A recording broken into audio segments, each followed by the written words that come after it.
So everyone that's going to sell their house wants to know, how much is it going to cost me? Because there always are expenses that are associated with selling. So I'm going to tell you, how much does it cost to sell your house in Oakland? My name is Tanja Odzak, and I'm a realtor with Keller Williams, and I work Oakland and the greater East Bay area. So when you go to sell your house, you have essentially like two categories of expenses. The first is the upfront expenses associated with getting your house ready to put on the market. And the second category is expenses that happen as part of the sale. Houses often need a bit of fixing and sprucing up to get ready to go on the market. And this is when you're likely going to be working with contractor types and possibly handymen. The contract is directly between them and you as a seller, and they do need to be paid up front.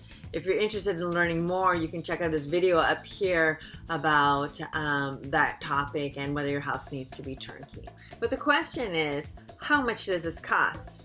Because this is one of the more costly items, and honestly, it's variable, and it really depends on the condition of your property and the extent of the work that you're going to do.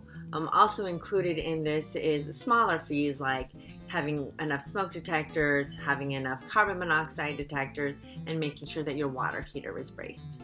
Then there's staging, and staging is also variable. It depends on the size of your house and the extent of staging that you decide to do.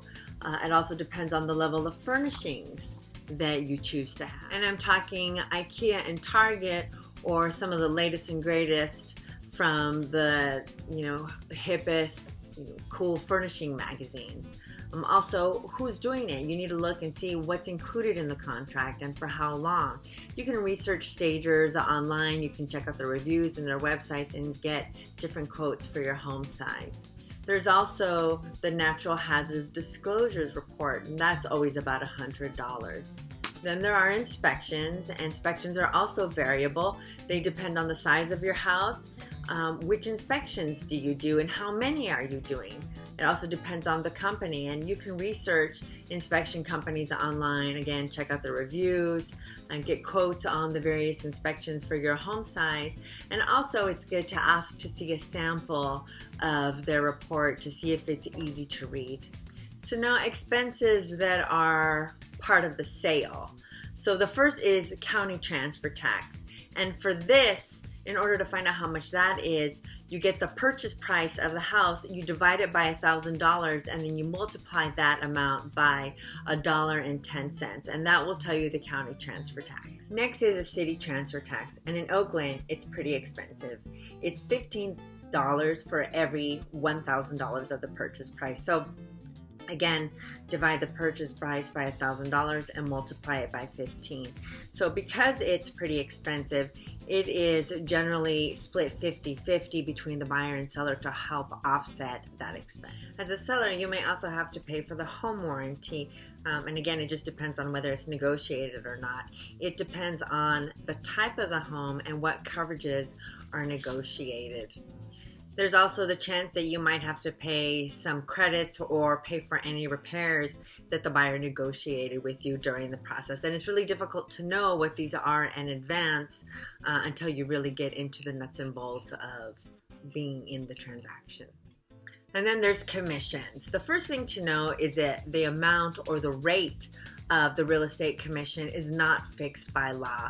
Commissions are negotiable, and it really depends on what a realtor will work for. They also vary between agents, and in real estate, you very much get what you pay for.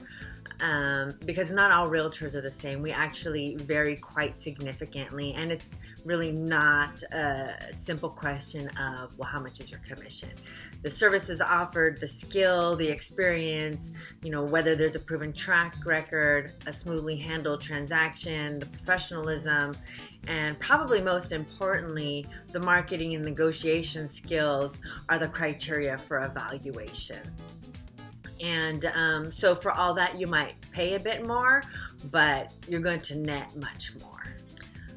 Otherwise, typically sellers pay for both sides of the commission. They pay for their own agent to list and sell their property, as well as paying for the buyer to have a buyer's agent. buyers do not typically pay the commission for their own agent. The seller does. You should check out my series on how to sell my house in Oakland, California, because if you're thinking about selling, you're going to love it. There's a lot of great information in there for you to chew on. And if you like this one, please give me a like below and subscribe to my channel. Whoop, whoop.